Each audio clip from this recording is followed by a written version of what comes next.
DZRH, member, kapisanan ng mga broadcaster ng Pilipinas.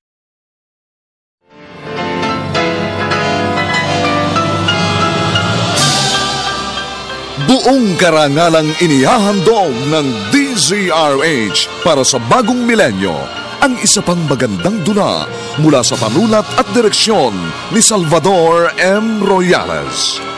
May pangako ang bukas.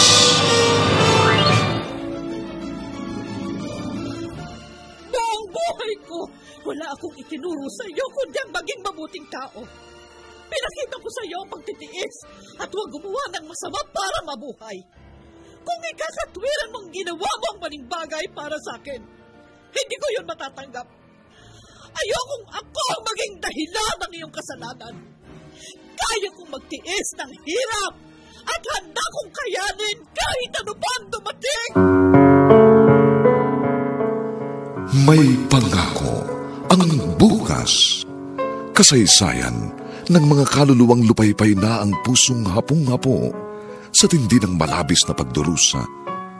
Subalit sa kabila ng lahat, huwag kalilimutang paglipas ng isang dapit hapon ay sisikat ang araw na magsisilbing tanglaw sa sinumang tinakasan na ng kawalang pag-asa.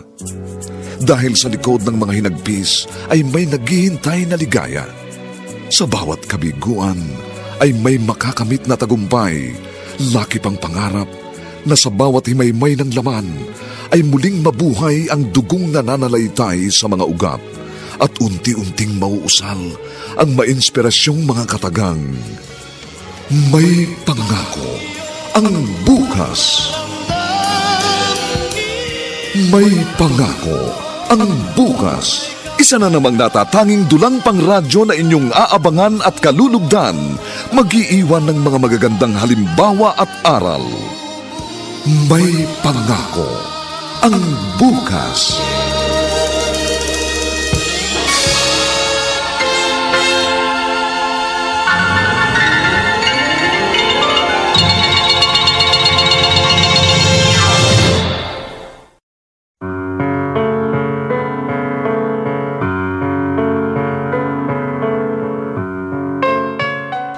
Ang buhay ay puno ng pakikipagbaka. Maraming pagsubok ang makakasagupa ng tao. May magaan, mayroon ding napakabigat. Subalit paano nga ba ito dapat harapin? Sagot ba ang paggawa ng mali upang ito'y malagpasan at ang suliranin ay mabigyan ng kalutasan? Mga kaibigan, narito po ang aming tampok na kasaysayan sa linggong ito, pinamagatang Handa kong kayanin kahit ano pang dumating. Dito pa rin sa ating natatanging dunang May Pangako ang bukas.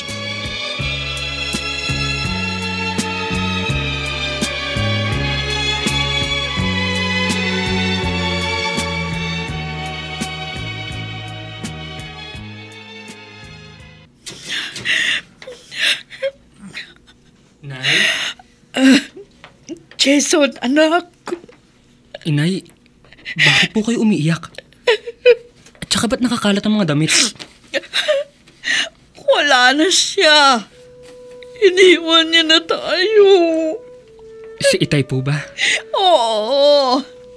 Iniwan na tayo ng itay mo. Inay, tama na yan. Huwag na po kayong umiyak. Pabayaan niyo siya. Mahal ko ang tatay mo. Pero hindi na niya po tayo mahal. Wala siyang pakialam sa atin. Kaya hindi niyo dapat panghinayangan at iyakan ng gaya niya. Nagsasayang lang po kayo ng luha. Kung ayaw na niya sa atin, mas lalong ayoko sa kanya. Dahil wala siyang kwentang tao. Kaya nating mabuhay nang wala siya. Hindi natin siya kailangan.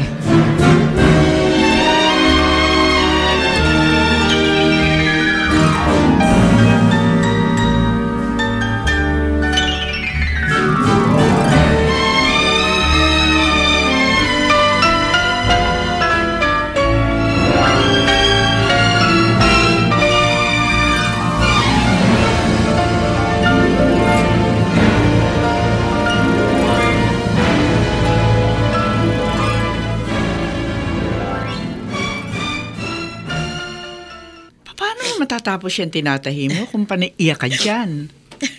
Stella, nahihirapan pa rin kasi kung tanggapin. Divina, kinakalimutan na lalaking gaya ng asawa mo. Nagawa nga niya ipagpalit kayo mag-ina sa isang babaeng napulot lamang sa beer house. Alam mo naman, first love ko si Jose. Kahit na ba eh. Kung puro na lang sama ng loob ang binibigay niya, lagi pa rin ba sa isip mo na first love mo siya? Ibaon mo na siya sa limot. At kung pwede nga, ibaon mo na rin siya sa hukay. Mahal ko siya. Naku, magagawa mo siyang kalimutan, Divina. At saka sa tingin mo ba, ikatutuwa ng anak mo si Jason kung ganyan ka lagi? Galit na galit nga si Jason. Dahil totoo nakakagalit ang ginawa niya. Mabait pa nga anak mo eh. Hindi na siya nag-isip kung gaganti ba siya o hindi sa tatay niya. Aba, hindi ko rin papayagan na gawin niya yun. Tatay pa rin niya si Jose. Pero hayaan mo na siya sa gusto niyang buhay. Tapos na kayo. Saka malaki na anak mo. Hindi mo na kailangan ng suporta galing sa kanya. At isa pa, simula pa lang ha, ikaw na nagtaguyod sa inyong pamilya. Dapat nga magpasalamat ka, no? Wala na rin siya dahil problema lang siya. Saka tama na ang kaiyak mo. Ayan, namumulat na mamagana ang mga mata mo. Kaya niyong mabuhay na kayo lang ni Jason, Divina. Hindi niyo kailangan ng isang lalaking hindi marunong rumespeto at magmahal sa pamilya niya.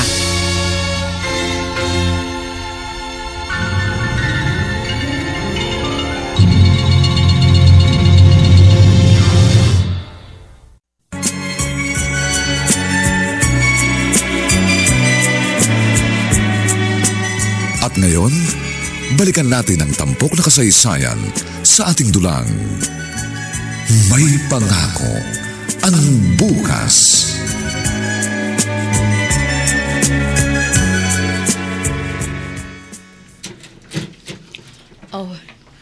Nay, mano po inay? Kaawang ka ng Diyos. Bakit ang aga mo umuwi, anak? Wala po ang professor namin sa last subject namin. Kaya umuwi na ako. Naku, hindi pa naman ako nagluto. Bumili lang ako dyan sa karinderya ni Terya ng pananghalian. Kumain ka na ba? Hindi pa po. Teka, magluluto lang ako. Huwag na po kayong tumayo. Ituloy nyo na lang tinatahi nyo. Ako na lang pong magluluto para makapaghapunan din tayo ng maaga. Anak, salamat. Hindi naman po ako pagod sa school. Kayo nga po eh. Hindi na yata kayo umaalis sa harap ng makina. Bago ako pumasok sa university, nasa harap kayo ng makinang panahi. Pag uwi ko, nandiyan pa rin kayo. Anak, kailangan ko magtrabaho. Alam mo naman wala tayong ibang maaasahan. Saka ang gusto ko, makatapos ka ng pag-aaral sa kolehiyo. First year pa lang naman po ako. Medyo matagal pa. Aba, mabilis lang ang panahon. Nay? Anong nangyayari, Nay? Naku, natusok ako ng karayom. Natusok yung kamay ko. Hindi ko napansin. Kasi naman halos nakapikit na kayo. Siguro, tumaas na naman ang grado ng mata nyo. Dapat po yata, magpapalit na kayo ng salamin. Ay, hindi na. Pagod lang siguro ito. Dapat, magpahinga po muna kayo. At ako naman, magluluto na.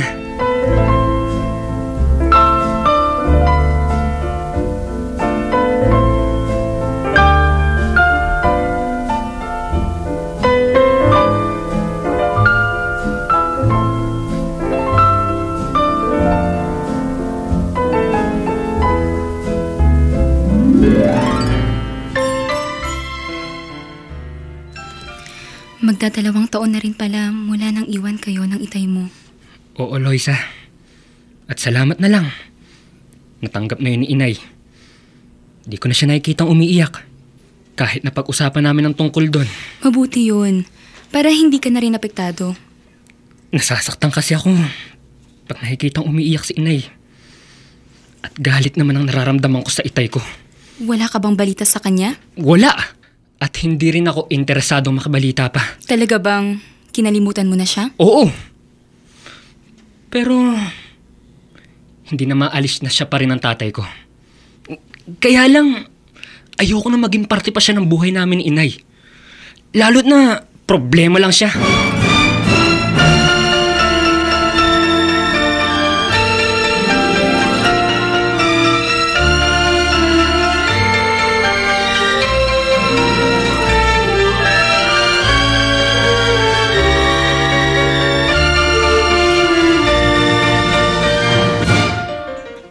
Ito tol, merienda ka muna.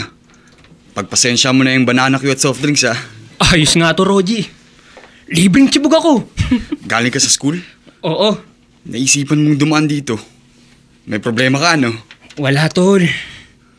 Pero gusto ko sanang magpatulong sa'yo eh. Kung pera yan, wala ako ngayon. Hindi pera. Trabaho. Gusto kong magkaroon ng trabaho. Nag-aaral ka? Hihinto ka? Part-time lang. Para hindi naman lahat ng kailangan ko sa pag-aaral, inaasa ko pa kay inay. Naawa rin kasi ako sa kanya eh. Ayoko na maging pabigat.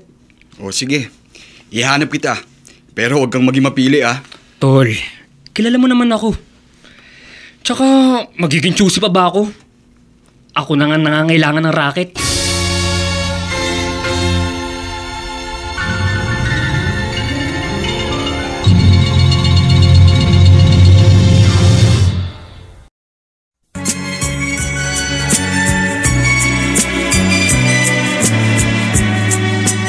At ngayon, balikan natin ang tampok na kasaysayan sa ating dulang.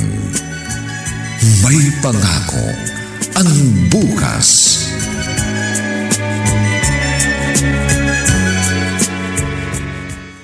Oh, marunong ka naman para mamaneho motosiklo eh. O pwede ka mag-food rider dito sa restaurant. Oh. Kayang-kaya ko po yun. Ikaw meron lisensya? Meron po. Kaya lang, expired na po eh. Ay, i-renew mo muna para wala problema. Sige po, sir.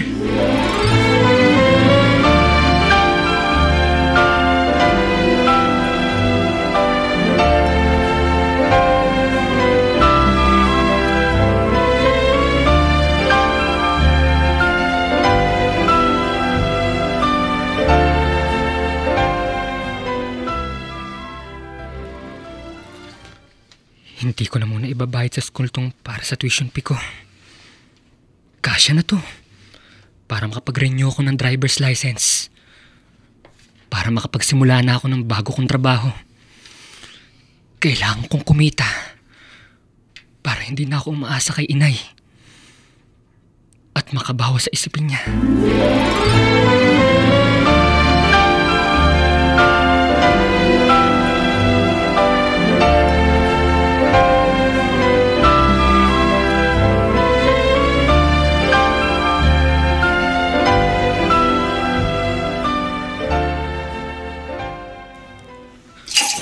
Oh, inay!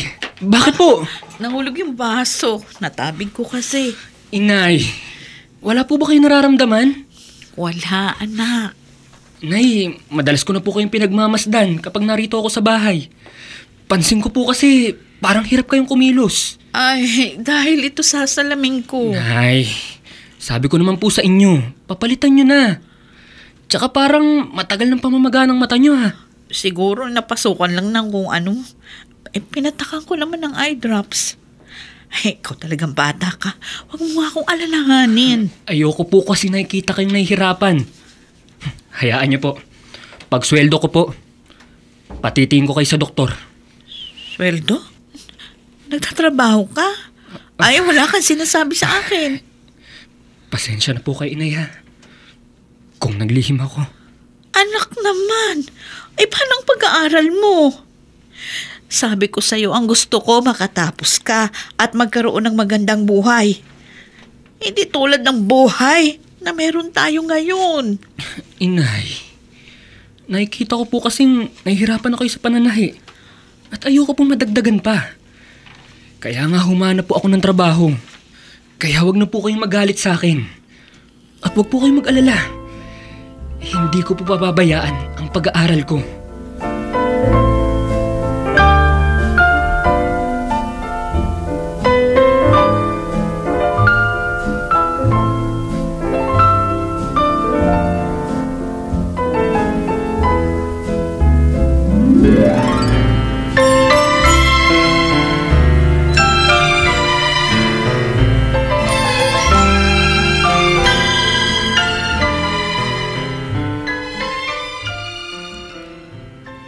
Bumalik ka na ba sa doktor?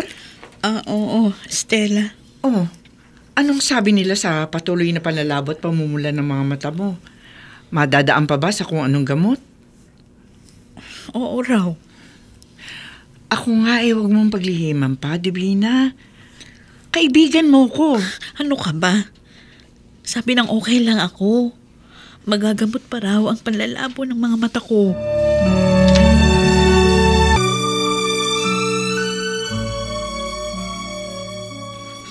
Nay, maupo na lang po muna kayo ha. Ako nang bahala dito sa bahay. Wala naman po akong pasok sa school ngayon. Pero di ba, nagpa-part-time kang food rider sa isang restaurant? Mamaya pa naman pong hapon ang pasok ko. Kaya ako na pong gagawa ng trabaho dito sa bahay. Ako na rin pong maglalaban ng marurumi nating damit. May Pride detergent powder naman na magagamit ko para maging madali ang paglalaba ko. Salamat anak ha. Ayoko pong nakikitang nahihirapan kayo. Inay, kahit anong mangyari ha, hindi ko po kayo pababayaan. Nandito lang po ako para sa inyo. Gagawin ko po ang lahat. Ano ba yung sinasabi mo anak? Kung magsalita ka, para bang may mangyayaring masama sa akin.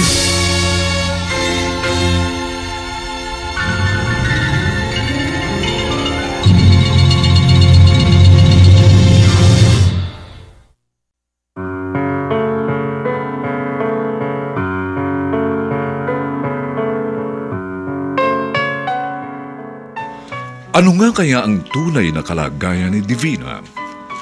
Bakit ganoon ng mga binitiwang salita ng anak na si Jason?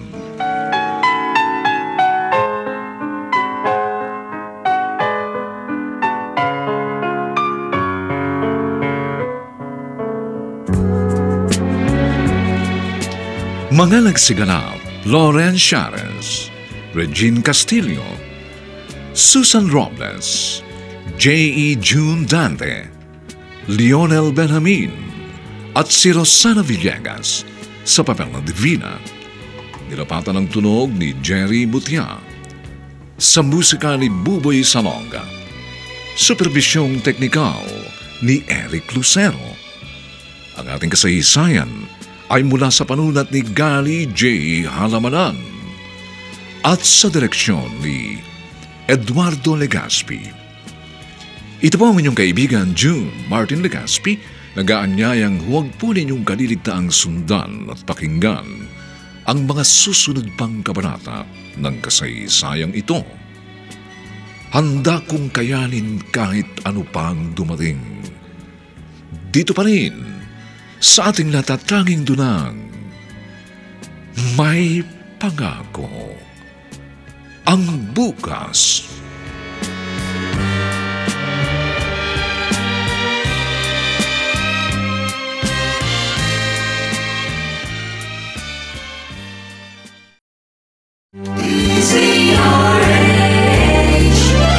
DZRH, member, kapisanan ng mga broadcaster ng Pilipinas.